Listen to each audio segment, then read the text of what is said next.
इस वर्ष के G20 शिखर सम्मेलन का विषय, जो भारत की अध्यक्षता में हो रहा है, वसुधैव कुटुंबकम या एक पृथ्वी एक परिवार एक भविष्य है, जो प्राचीन संस्कृत पाठ महा उपनिषद से लिया गया है। प्रधानमंत्री नरेंद्र मोदी ने घोषणा की और कहा कि G20 ने नई दिल्ली लीडर्स समिट घोषणा को अपनाया है और कहा है कि सदस्य देशों के बीच सहमति बन गई है।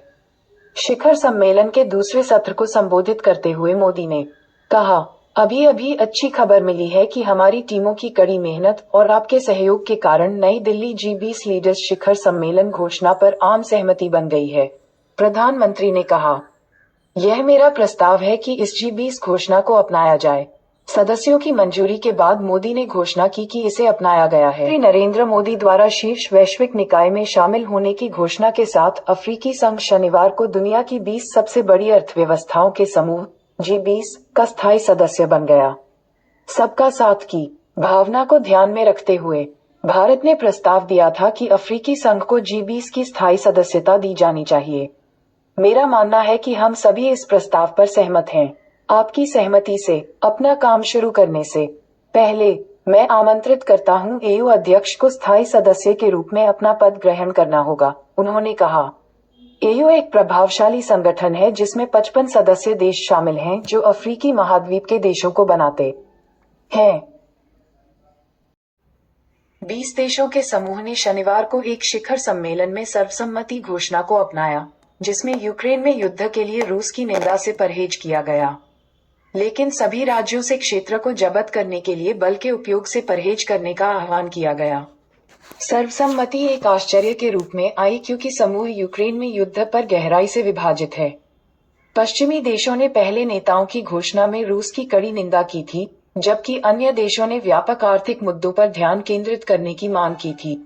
यूक्रेन में युद्ध के संबंध में सभी राज्यों को संयुक्त राष्ट्र चार्टर के उद्देश्यों और सिद्धांतों के अनुरूप कार्य करना चाहिए। यूक्रेन में युद्ध पर सभी राज्यों को किसी भी राज्य की क्षेत्रीय अखंडता और संप्रभुता या राजनीतिक स्वतंत्रता के खिलाफ क्षेत्रीय अधिग्रहण की धमकी या बल के उपयोग से बचना चाहिए। यूक्रेन में युद्ध के दौरान परमाणु हथियारों का इस्तेमाल की धमकी अस्वीकार्य है। यूक्रेन संकट पर स्थिति के बारे में अलग अलग विचार और आकलन थे। संघर्षों का शांतिपूर्ण समाधान और संकटों के समाधान के प्रयासों के साथ साथ कूटनीति और संवाद महत्वपूर्ण है। आज का दौर युद्ध का नहीं होना चाहिए। काल और अबाधित डिलीवरी सुनिश्चित करने का आह्वान किया। खाद्य और ऊर्जा सुरक्षा को बनाए रखने के महत्व पर जोर देते हुए प्रासंगिक बुनियादी ढांचे पर सैन्य विनाश या अन्य हमलों को रोकने का आह्वान किया गया। खाद्य और ऊर्जा बाजारों में उच्च स्तर की अस्थिरता की संभावना बनी हुई है। अर्थव्यवस्थाएं और वित्तीय बाजार समान विकास को बढ़ावा देने और व्यापक आर्थिक और वित्तीय स्थिरता को बढ़ाकर कमजोर लोगों की रक्षा करेगा। हमारे वित्त मंत्रियों और सेन बैंक गवर्नरों द्वारा की गई अप्रैल 2021 विनिमय दर प्रतिबद्धता की पुनः पुष्टि करें।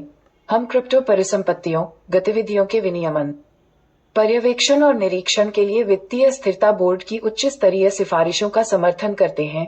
हमारे वित्त मंत्री केंद्रीय बैंक गवर्नर अक्टूबर में अपनी बैठक में क्रिप्टो करेंसी रोडमैप को आगे बढ़ाने पर चर्चा करेंगे। संरक्षणवाद बाजार को विकृत करने वाली प्रथाओं को हतोत्साहित करके समान अवसर और निष्पक्ष प्रतिस्पर्धा सुनिश्चित करने के लिए अपनी प्रतिबद्धता को नवीनीकृत करें। जलवायु परिवर्तन राष्ट्रीय परिस्थितियों के अनुरूप बेरोकटोक कोयला बिजली को चरणबद्ध तरीके से बंद करने के प्रयासों में तेजी लाने की आवश्यकता है।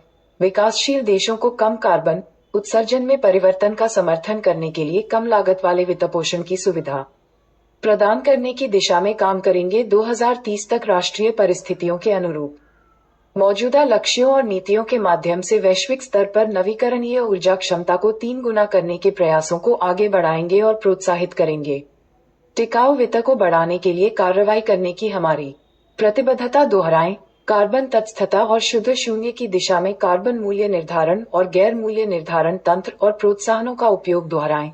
पेरिस समझौते के हमारे जलवायु लक्ष्यों को पूरा करने के लिए बढ़े हुए वैश्विक निवेश की आवश्यकता को पहचाने। 2030 से पहले की अवधि में विकासशील देशों के लिए $5 और 80 सेंट -5.9 ट्रिलियन की आवश्यकता पर ध्यान दें, विशेष रूप से उनके उत्सर्जन लक्ष्यों को लागू करने की उनकी जरूरतों के लिए।